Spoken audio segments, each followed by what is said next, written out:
College level geography প্ল্যাটফর্মে সকলকে স্বাগত।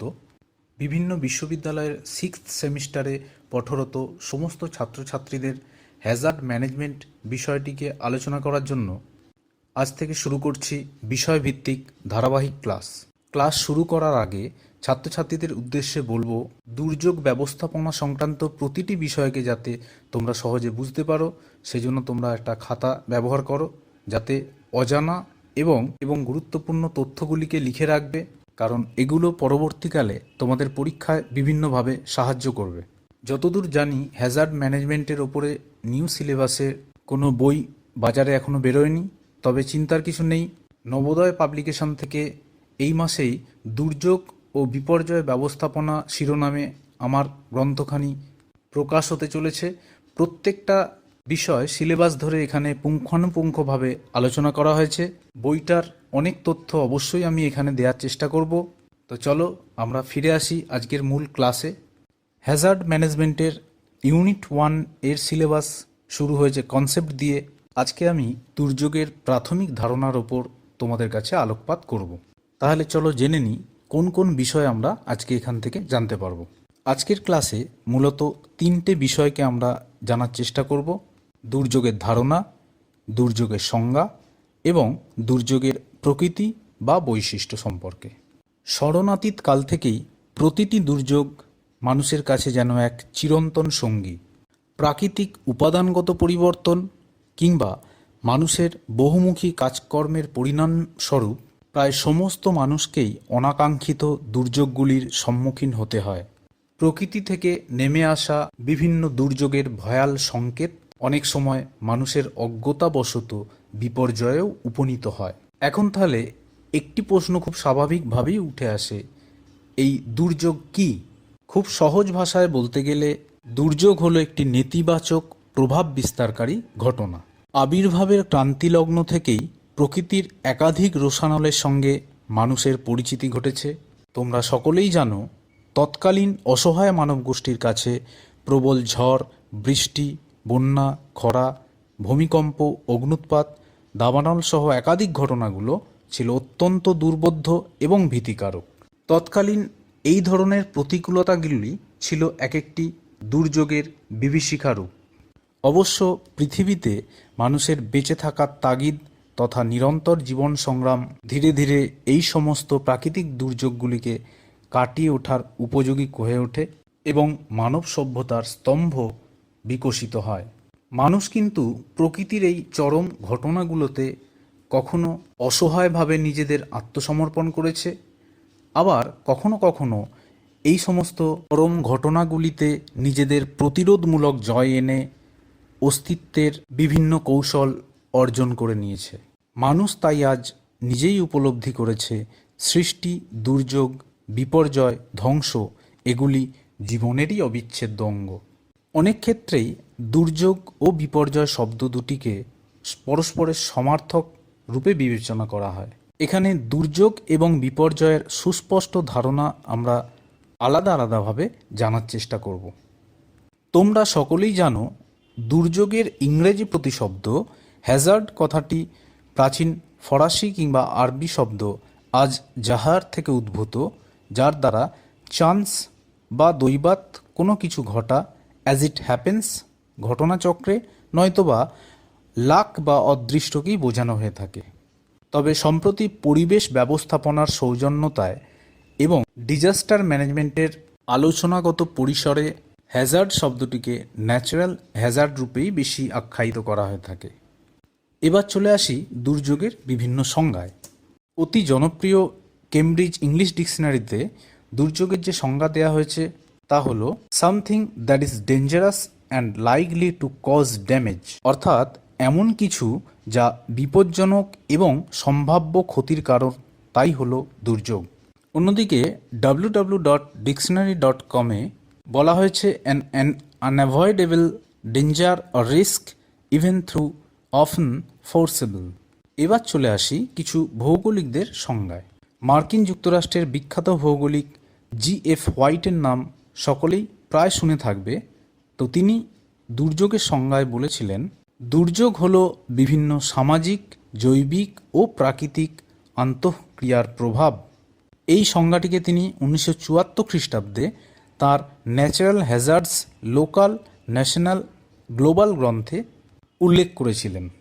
1980 খ্রিস্টাব্দে প্রখ্যাত পরিবেশ বিজ্ঞানী জন হুইটো বলেছেন, দুর্যোগ হল প্রাকৃতিকভাবে সৃষ্টি হওয়া এমন এক বিপজ্জনক অবস্থা যা জীবন ও সম্পত্তিহানির সম্ভাবনা সৃষ্টি করে।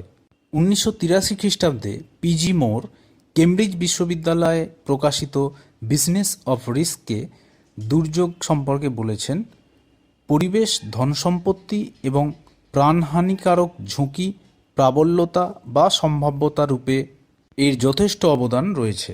1991 খ্রিস্টাব্দে কেইথ স্মিথ তার environmental hazards assessing risk and reducing disaster গ্রন্থে বলেছেন, প্রাকৃতিকভাবে সংঘটিত হওয়া কোনো ঘটনা বা দুর্ঘটনা যা মানব সমাজ ও পরিবেশকে ক্ষতিগ্রস্ত করে তাই হলো দুর্যোগ।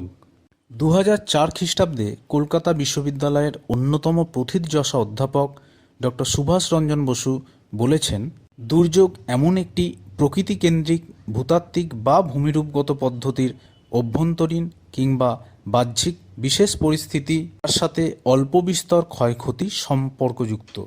প্রাতিষ্ঠানিকভাবে ইউএনও দুর্যোগের সংজ্ঞায় বলেছে, দুর্যোগ একটি প্রাকৃতিক বা মানবীয় কার্যাবলীর দ্বারা সৃষ্ট ঘটনা যার আঘাত জীবন ও সম্পত্তিহানির পাশাপাশি সামাজিক, অর্থনৈতিক, পরিবেশগত ক্ষয়ক্ষতি বা অবনতি ঘটায়। অন্যদিকে United Nations Centre for Human সেটেলমেন্টসের দেয়া সংজ্ঞাকে অনুকরণ করে বলা যায়, মনুষ্য বাসভূমিতে মানুষের স্বাস্থ্য ও সম্পদ কোনো প্রাকৃতিক দুর্ঘটনার দ্বারা ভয়ঙ্কর ক্ষতির সম্মুখীন হলে তাকে দুর্যোগ বলা যায়। ওপরের সমস্ত সংজ্ঞাগুলিকে যদি আমরা বিশ্লেষণ করি, দেখব এখান থেকে বেশ কতকগুলি শব্দ খুবই কমন, যেগুলি হলো চরম ঘটনা, বিপজ্জনক পরিস্থিতি, জীবন ও সম্পত্তিহানি, ঝুঁকি, ক্ষয়ক্ষতি প্রভৃতি। তোমরা এই শব্দগুলিকে দিয়েও নিজেদের মতো করে একটি সংজ্ঞা তৈরি করে নিতে পারো। তা সত্ত্বেও দুর্যোগের সমন্বয় সংজ্ঞায় বলা যেতে পারে, দুর্যোগ হলো প্রকৃতিতে সৃষ্ট এমন একটি ক্ষণস্থায়ী প্রাকৃতিক কিংবা মানবিক আঘাত যা কোনো একটি ঝুঁকিপূর্ণ বিশেষ পরিস্থিতিতে সৃষ্টি হয়ে মানুষ তথা সমগ্র জীবকুল এবং সম্পত্তির ওপর কুপ্রভাব ফেলে, একই সঙ্গে স্বাভাবিক জীবনেরও ছন্দপতন ঘটায়। তাহলে দুর্যোগের ধারণা এবং সংজ্ঞা তোমাদের কাছে খুবই পরিষ্কার হয়ে গেল। এরপর চলে আসি দুর্যোগের কিছু বৈশিষ্ট্য সম্পর্কে। এমনিতেই দেখো, এই সংজ্ঞাগুলো বিশ্লেষণ করে যে শব্দগুলো উঠে আসে তার সাহায্যেও তোমরা কিন্তু বৈশিষ্ট্যগুলো লিখতে পারবে, কিন্তু তা সত্ত্বেও তোমাদের সুবিধের জন্য আমি কতগুলো পয়েন্টস আকারে বৈশিষ্ট্য তুলে ধরব। প্রথমত, প্রকৃতিগত দিক থেকে দুর্যোগ একটি প্রাকৃতিক কিংবা মানবিক নেতিবাচক আকস্মিক ঘটনা বা দুর্ঘটনা, যাকে কিন্তু আমরা সহজেই প্রত্যক্ষ করতে পারি। দ্বিতীয়ত, দুর্যোগের সমস্ত পরিস্থিতি মানুষের কাছে যথেষ্ট বিপজ্জনক এবং ঝুঁকিপূর্ণ। এই ধরনের পরিস্থিতি সবসময় কিন্তু একটি চরম অবস্থাকে ডেকে আনে। তৃতীয়ত, দুর্যোগের ক্ষেত্রে সংশ্লিষ্ট প্রত্যেকটি উপাদানই বহুমুখীভাবে প্রভাব বিস্তার করে, যেমন এগুলো ভূতাত্ত্বিক, ভূমিরূপগত, জলবায়ু কেন্দ্রিক কিংবা মানুষের দ্বারা সৃষ্ট বিভিন্ন ক্রিয়া প্রতিক্রিয়া হওয়া অনস্বীকার্য। চতুর্থত, বেশিরভাগ দুর্যোগই ভূপৃষ্ঠের কোনো একটি ক্ষুদ্র পরিসর স্থানে প্রভাব বিস্তার করে থাকে। পঞ্চমত, দুর্যোগের অভিমুখ স্বাভাবিক বা অনুক্রমিক কিংবা অস্বাভাবিক বা বিক্ষিপ্ত উভয় ধরনেরই হতে পারে। ষষ্ঠত, ব্যাপ্তিকালের দিক থেকে দুর্যোগ অত্যন্ত স্বল্পস্থায়ী হয়ে থাকে। এইভাবে আমরা দুর্যোগের নানান বৈশিষ্ট্য উল্লেখ করতে পারি। তবে বেশিরভাগ দুর্যোগেই আপাতভাবে জীবন ও সম্পত্তিহানির সম্ভাবনা কিছুটা কম থাকে, তবে আবার কোনো কোনো ক্ষেত্রে ব্যাপকভাবে ঘটে চলা দুর্যোগগুলি চরম বিপর্যয় ডেকে আনে। দুর্যোগ আলোচনার প্রসঙ্গে আরও একটি বিষয় খুব স্বাভাবিকভাবেই এসে যায়, সেটি হলো দুর্যোগ উপলব্ধি বা হ্যাজার্ড পারসেপশন। আমরা প্রতিনিয়তই যে সমস্ত বিষয়গুলি নিয়ে ভাবি বা যা কিছু প্রত্যক্ষ করি তার নির্দিষ্ট কিছু বোধগম্যতা আমাদের উপলব্ধি স্তরকে জাগ্রত করে। দুর্যোগ উপলব্ধির ক্ষেত্রেও কিন্তু তার ব্যতিক্রম ঘটেনি। লক্ষ লক্ষ বছর ধরে প্রকৃতির সঙ্গে লড়াই করতে করতেই মানুষের কিন্তু উপলব্ধি স্তর যথেষ্ট সমৃদ্ধ হয়েছে। কারণ একটা কথা সকলকে মনে রাখতে হবে, এই উপলব্ধি তথা চেতনা স্তর যত পরিষ্কার হবে ততই কিন্তু আমরা দুর্যোগ প্রতিরোধে সহনশীল বা ইতিবাচক সাড়া প্রদানে সক্ষম হয়ে উঠব। এবার জানার চেষ্টা করি এই উপলব্ধি স্তর দুর্যোগের নিরিখে কোন কোন বিষয়ের ওপর নির্ভরশীল। ভৌগোলিকরা দুর্যোগ উপলব্ধিতে যে সমস্ত বিষয়গুলিকে সর্বাধিক গুরুত্ব দিয়েছেন সেগুলি হলো: এক, যে কোনো প্রাকৃতিক বা অপ্রাকৃতিক দুর্ঘটনা সংক্রান্ত মানুষের প্রত্যক্ষ অভিজ্ঞতা। দুই, পার্থিব কোনো দুর্যোগের ক্রমাঙ্ক, তীব্রতা কিংবা পুনরাবৃত্তি হার। তিন, মানুষের দুর্যোগ নিরসনের পূর্বজ্ঞান বা পরিকল্পনা। চার, দুর্যোগে মানুষের সহনশীল আচরণ। পাঁচ, মানুষের নিরাপত্তাহীনতা বা ক্ষয়ক্ষতির পরিস্থিতি। ছয়, মানুষের প্রচলিত আর্থসামাজিক অবস্থা উপলব্ধি। সাত, দুর্যোগ সংক্রান্ত সচেতনতা বা রক্ষণশীল বিভিন্ন পদক্ষেপ। মানুষের এই দুর্যোগ উপলব্ধির বিষয়টিকে আমরা আরও একটি স্পষ্টভাবে জানার চেষ্টা করব। চলো এবার জেনে নিই পার্থিব প্রেক্ষাপটে দুর্যোগ ও বিপর্যয় সম্পর্কে, মানুষের উপলব্ধির বিভিন্ন স্তর সম্পর্কে। দুর্যোগবহুল পৃথিবীতে বিভিন্ন সময়ে মানুষ দুর্যোগকে নানাভাবে প্রত্যক্ষ করলেও দুর্যোগ অনুধাবন বা উপলব্ধির প্রকৃত বিকাশ ঘটে বিভিন্ন দেশের ধর্মগ্রন্থ, সাহিত্য বা লোকগাথাতে। বিশেষ করে পুরাণ, বাইবেল, কোরআন, ইলিয়াড, ওডিসি এই সমস্ত ঐতিহ্যবাহী ধর্মগ্রন্থগুলিতে প্রত্যেকটি দুর্যোগ এবং বিপর্যয়কে নানান তাৎপর্যপূর্ণ গল্পগাথায় লিপিবদ্ধ করা রয়েছে। বিশেষজ্ঞদের মতে প্লাইস্টোসিন যুগে পৃথিবীতে যে হিমযুগের আবির্ভাব ঘটেছিল তা ছিল ভৌগোলিক দৃষ্টিকোণ থেকে একটি উল্লেখযোগ্য দুর্যোগ বা বিপর্যয়। কারণ এই সময় বহু আদিম মানুষের বংশধরদের জীবন নানাভাবে বিপর্যস্ত হয়ে যায়। অন্যদিকে খ্রিশ্চান ধর্মগ্রন্থের আদি বাইবেলের 6ষ্ঠ থেকে 9ম অধ্যায়ে পৃথিবীব্যাপী এক ভয়ঙ্কর মহাপ্লাবন বা দ্য গ্রেট ফ্লাডের কথা উল্লেখ করা রয়েছে। বাইবেলের সেই কল্পনায় বলা হয় তৎকালীন সেই বিশৃঙ্খল পরিস্থিতি থেকে মানুষ মুক্তি পেয়েছিল নোয়ার তৈরি এক বিরাটাকার নৌকার মাধ্যমে। কথিত রয়েছে ঈশ্বরের নির্দেশেই নাকি নোয়া পৃথিবীর সমস্ত জীবকে তার নৌকায় চাপিয়ে নতুন পৃথিবীর দিকে পাড়িয়ে দিয়েছিলেন এবং তৎকালীন বিপর্যয়ের হাত থেকে সকল জীবকুলকে তিনি রক্ষা করেন। তবে ধর্মীয় এই কাহিনীটিকে রূপক বলে মনে হলেও অধিকাংশ ভৌগোলিক কিন্তু পুরাকালের এই মহাপ্লাবনের কথা স্বীকার করে নিয়েছেন। কোনো কোনো প্রত্নতাত্ত্বিকরা বলেন প্লাইস্টোসিন যুগের অন্তিম পর্বে যুক্তরাজ্য, ক্রোয়েশিয়া, পর্তুগাল, জিব্রাল্টার প্রভৃতি অঞ্চলে থাকা নিয়ান্ডারথাল নামক প্রাচীন মানবের যে অবলুপ্তি ঘটেছিল তার পেছনে ছিল কিন্তু কোনো একটি প্রাকৃতিক বিপর্যয়। তৎকালীন যুগে কোনো কোনো ভৌগোলিক মানুষের সাধারণ বাসস্থান বিচ্যুতির ঘটনাগুলিকেও বিপর্যয় আকারে আখ্যা দিয়েছেন।